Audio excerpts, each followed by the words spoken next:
हर कहानी एक नया खौफ। अंकिता 23 साल की थी। कैंपस प्लेसमेंट में उसे एक अच्छी आईटी कंपनी में जॉब मिल गई थी। उसकी शिफ्ट रात की तकरीबन 1 बजे खत्म होती थी। वो रोज अपना काम खत्म करने के बाद ऑफिस से निकलती और रेलवे स्टेशन की तरफ चल पड़ती। चारों तरफ अंधेरा था, बस चांद की रोशनी थी। कुछ ही देर बाद अंकिता रेलवे स्टेशन पहुंच जाती। अंकिता प्लेटफॉर्म पर खड़ी होकर अपनी ट्रेन का इंतजार करने लगी।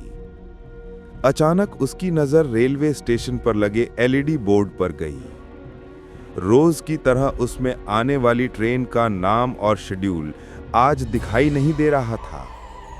डिस्प्ले बोर्ड की एलईडी बार बार जल बुझ रही थी। अचानक प्लेटफॉर्म की पावर सप्लाई कट गई और अचानक हर तरफ अंधेरा हो गया। इससे पहले अंकिता कुछ समझ पाती, उसकी ट्रेन आ गई। अंकिता ट्रेन में चढ़ जाती है। आज ट्रेन में कुछ गिने चुने पैसेंजर ही दिखाई दे रहे थे। ऑफिस में ज्यादा काम होने की वजह से अंकिता आज कुछ ज्यादा ही थक गई थी। उसे अपनी आंखें बंद कर सर सीट के बैक सपोर्ट में टिका दिया। कुछ ही देर में दिन भर की थकान के कारण उसकी आंख लग गई थी। थोड़ी देर बाद उसका मोबाइल रिंग करने लगा। रिंग की आवाज से अंकिता की नींद टूट गई। मोबाइल के स्क्रीन पर मामा का नाम फ्लैश हो रहा था। अंकिता ने फोन उठाया तो उधर से मामा की आवाज सुनाई देने लगी। अंकिता बेटा, ट्रेन मिल गई थी ना? हाँ मामा, मैं ट्रेन में हूँ। अब चिंता मत करो। हाँ, कौन से स्टेशन आ गया है बेटा? अंकिता ने नजर घुमाकर देखा, ट्रेन में बिल्कुल अंधेरा छाया हुआ था। ना कोई डिस्प्ले दिखाई पड़ रहा था, ना कोई अनाउंसमेंट सुनाई दे रहा था। सारी लाइट्स ऑफ थीं और कोई अनाउंसमेंट भी नहीं हो रही थी। मम्मा, आई थिंक कोई प्रॉब्लम है। सब लाइट ऑफ है और कोई अनाउंसमेंट भी नहीं हो रही। आसपास किसी पैसेंजर से पूछो कि क्या बात है। मामा, पूरी ट्रेन खाली पड़ी हुई है। मैं अकेली हूँ यहाँ। देखो, ट्रेन जैसे ही अगले स्टेशन पर रुकेगी तुम वहाँ पर उतर जाना।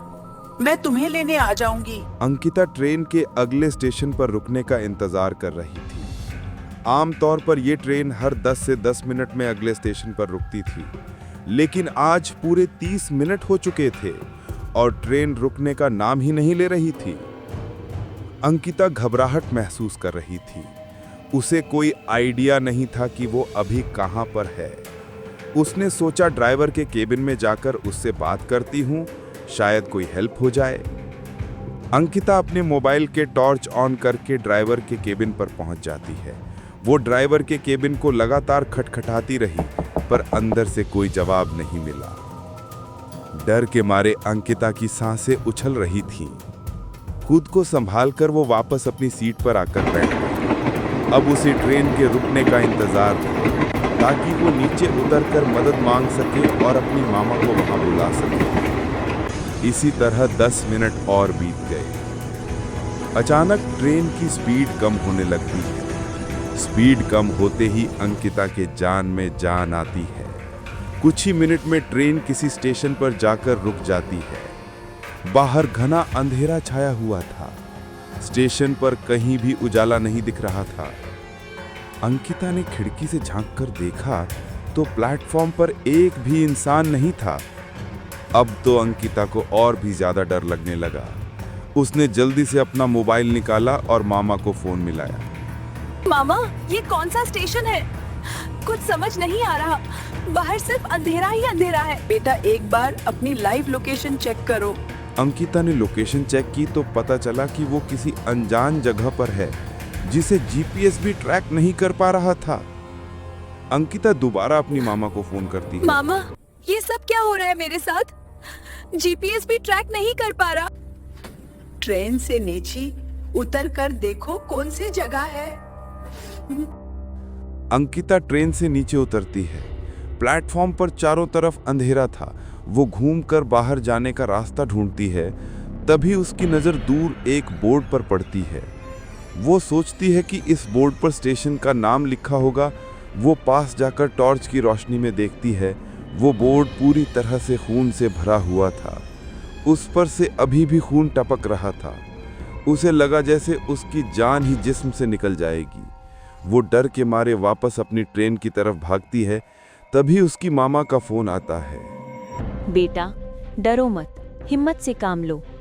तुम्हारी ट्रेन गलत ट्रैक से आई है। ऑपोजिट डायरेक्शन में जाओ, कुछ ना कुछ ज़रूर मिलेगा।